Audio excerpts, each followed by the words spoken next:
हम लोगों ने जातीय आधारित गणना कराई थी और उस सर्वे के आधार पर हम लोगों ने आरक्षण की सीमा महोदय 65% करने का काम किया था।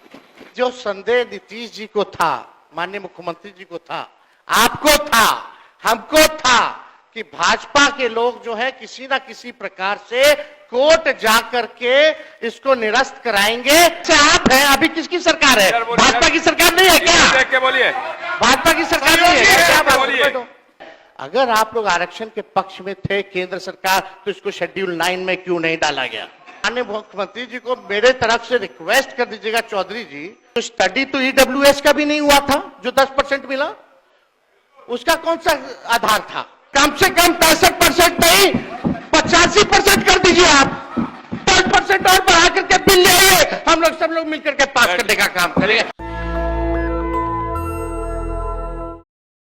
माननीय सदस्य को मैं बताना चाहता हूं और आपके माध्यम से पूरे सदन को मैं बताना चाहता हूं महोदय कि जो शराब बेच करके, ताड़ी बेच करके अपनी जिंदगी बसर करते थे, जो गरीब लोग थे महोदय, उसको हमने ग्रामीण विकास के तहत जीविका के माध्यम से सतत जीविकोपार्जन माननीय मुख्यमंत्री जी के निर्देश पर बिहार में चलाया गया महोदय।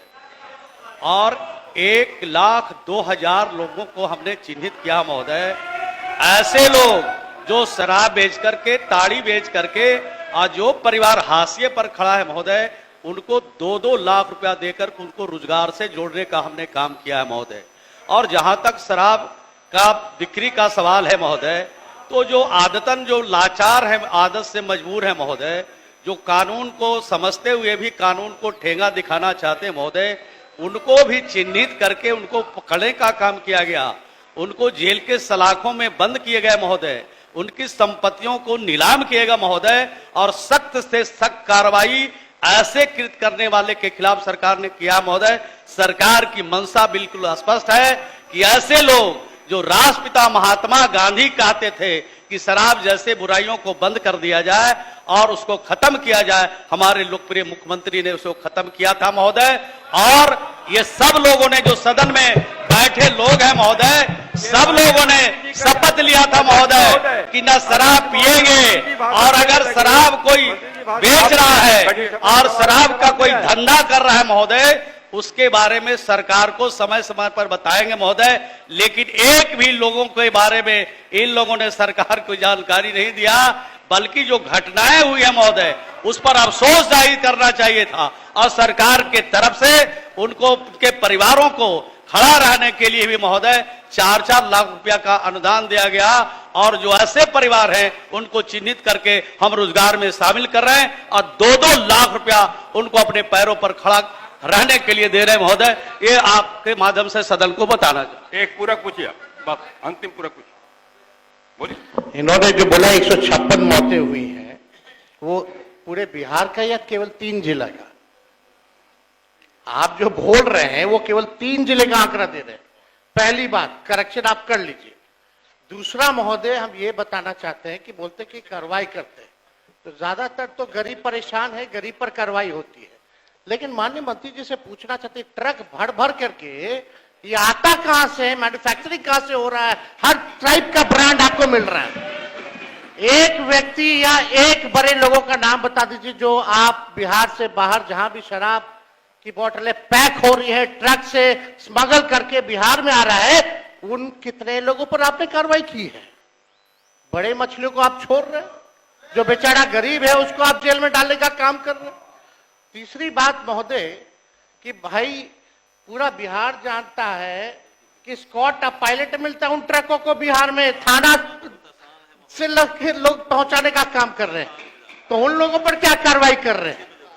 कितना लोग पकड़ा रहे हैं और कितने लोगों को बचाया जा रहा है, ये सब लोग जान रहे हैं। इसमें किसकी मिली भगत है? माननीय मुख्यमंत्री जी बार बार समीक्षा बैठक करते हैं, अच्छी बात है, लेकिन समीक्षा बैठक का कोई नतीजा भी तो आना चाहिए महोदय। माननीय मंत्री। अध्यक्ष महोदय, माननीय नेता विरोधी दल ने कहा है कि जो आंकड़े हैं उसको शुद्ध कर लेंगे महोदय, शुद्ध कर लेंगे महोदय। लेकिन एक 1998 से लेकर 2015 तक महोदय, कि सुधार लेंगे, ऐसा जवाब सदन में मिलेगा कब सुधार? आपके जो संज्ञान में बातें हैं उसकी समीक्षा भी कर लेंगे और अगर गलती होगा तो उसको सुधार भी लेंगे। 1998 से लेकर महोदय 2015 तक कुल जहरीली शराब से जो मौत बिहार में हुई 108 हुई है महोदय। और अभी जो अभी जो आंकड़े हैं महोदय उसके हिसाब से जवाब सुनिए सरकार का। 2016 से लेके माननीय सर क्या बोलते हैं बैठे बैठे, क्या तरीका ये?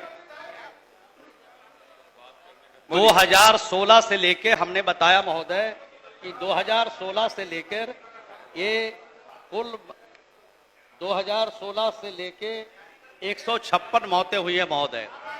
और सरकार की मंशा बिल्कुल स्पष्ट है महोदय कि किसी भी हालत में चाहे राज्य का कारोबारी हो, चाहे दूसरे राज्य के कारोबारी हो, चाहे विदेश के कारोबारी हो, कानून का राज है बिहार में, किसी भी कीमत पर बचने वाले नहीं है।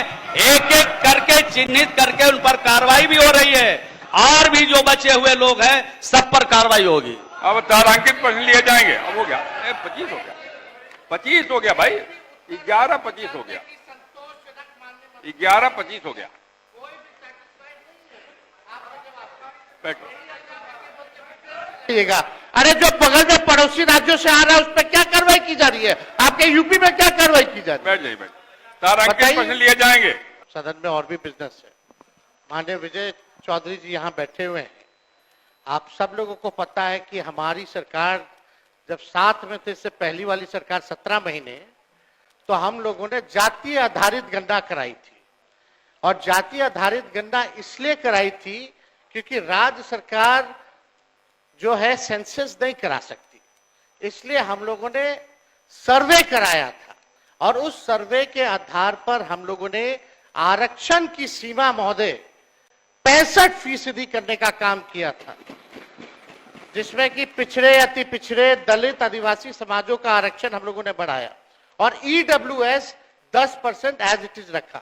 आज संविधान दिवस है महोदय, और संविधान दिवस के दिन पर कम से कम ये चर्चा, कम से कम सरकार से अपेक्षा ये की जाएगी कि इसका कम से कम जवाब देने का काम करे और इस दिशा में आरक्षण जो हमारी सरकार जो महागठबंधन की थी पूर्व में, जो 65% हम लोगों ने बढ़ाया था, इसके लिए क्या कदम उठा रही है फिर से लाने के लिए? अध्यक्ष महोदय, आप जान रहे हैं कि हाई कोर्ट 9/11/23 में यह पारित हुआ था मेरे जन्मदिन के अवसर पर, आपको बखूबी याद होगा। और ये 20/6/24 को जो है मना कर दिया गया हाईकोर्ट द्वारा, और ये दिया गया कि इसका जो है प्रॉपर स्टडी जो है नहीं हो पाया है, इसको देखते हुए इसको निरस्त कर दिया गया।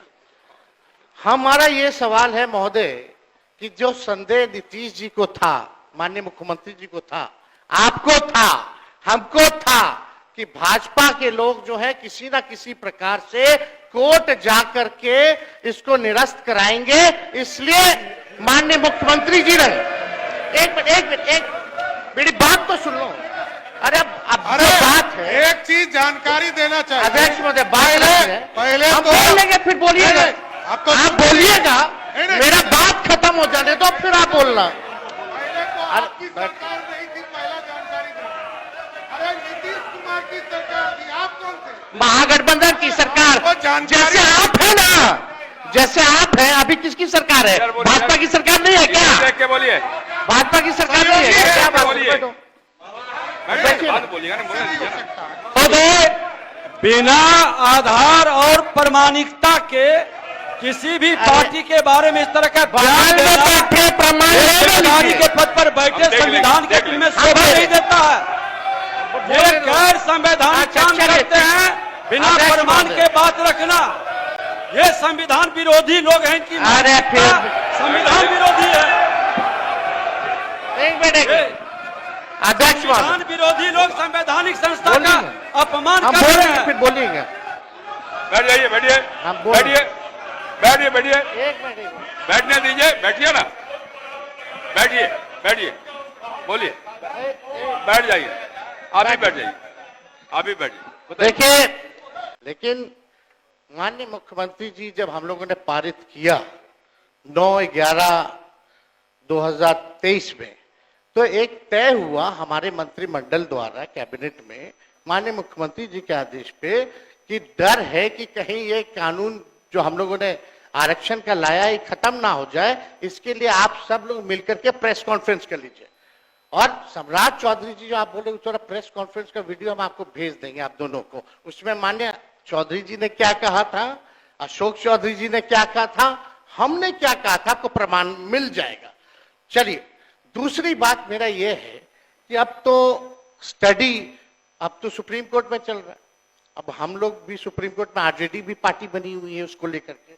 अब मेरा सवाल ये है कि जो बहालियां हो रही है, जो आरक्षित वर्ग है उसको नुकसान हो रहा है कि नहीं हो रहा? 16% हो रहा है ना। यह गंभीर मसला है महोदय। पिछड़ों का, अति पिछड़ों का, दलितों का, आदिवासियों का, जो भी आरक्षित वर्ग है उनका भारी नुकसान हो रहा है। मेरा यही कहना है अगर सरकार, और देश में ये पहली ऐसी सरकार थी 17 महीनों की जहां जाति आधारित गणना भी हुई और 65% आरक्षण की भी सीमा थी गई। पहली बार इतना बड़ा निर्णय हम लोगों ने लिया, उस निर्णय को लागू कराने में क्यों फेल रहे? अब महोदय 2 पॉइंट हम खाली रखना चाहते हैं कि 23 में ये लागू हुआ, 23 में ये लागू हुआ। सुन लीजिए आप भी बोले। अरे भाई बैठिए ना। अध्यक्ष अरे भाई कोई विषय नहीं, इसका विषय है ये क्या? विषयों की वो जगह महोदय प्लीज उस जगह पर नेता प्रतिपक्ष के रूप में हम बैठते थे, यही व्यक्ति बोलने नहीं देते थे। आज खुल करके यही अंतर है। हम नेता प्रतिपक्ष के रूप में इस पर डिबेट कर रहे थे, आप माइक बंद कर दिए। अध्यक्ष महोदय 2 पॉइंट आप करा रहे हैं, आपको आप बैठिए। अवगत करा रहे हैं। हम लोग हर तरीके से सदन चलाना चाहते हैं, आप भी डिस्टर्ब कर रहे हैं। तेज जी बोलिए। 2 पॉइंट संक्षेप में कि बताइए। ये 11/23 में चौधरी जी 11/23 में 9/11/23 को ये लागू हुआ। निरस्त जो है हाईकोर्ट से 20/6/24 में हुआ। हम लोगों की मांग थी कि इसको शेड्यूल 9 में डाल दिया जाए। अगर आप लोग आरक्षण के पक्ष में थे केंद्र सरकार, तो इसको शेड्यूल 9 में क्यों नहीं डाला गया? पहला प्रश्न। दूसरा महोदय कि अभी भी हम लोग इंतजार कर रहे हैं, अभी भी माननीय मुख्यमंत्री जी को मेरे तरफ से रिक्वेस्ट कर दीजिएगा चौधरी जी, और दोनों चौधरी जी कर दे तो ज्यादा भार पड़ जाएगा। तो अगर कर देंगे तो कम से कम ये कह दीजिए अभी स्टडी नहीं हुआ है, यही ना कोर्ट कहा, तो स्टडी तो ईडब्ल्यूएस का भी नहीं हुआ था जो 10% मिला, उसका कौन सा आधार था? ये तो हम लोगों ने कास्ट बेस्ड सर्वे करा के आरक्षण दिया।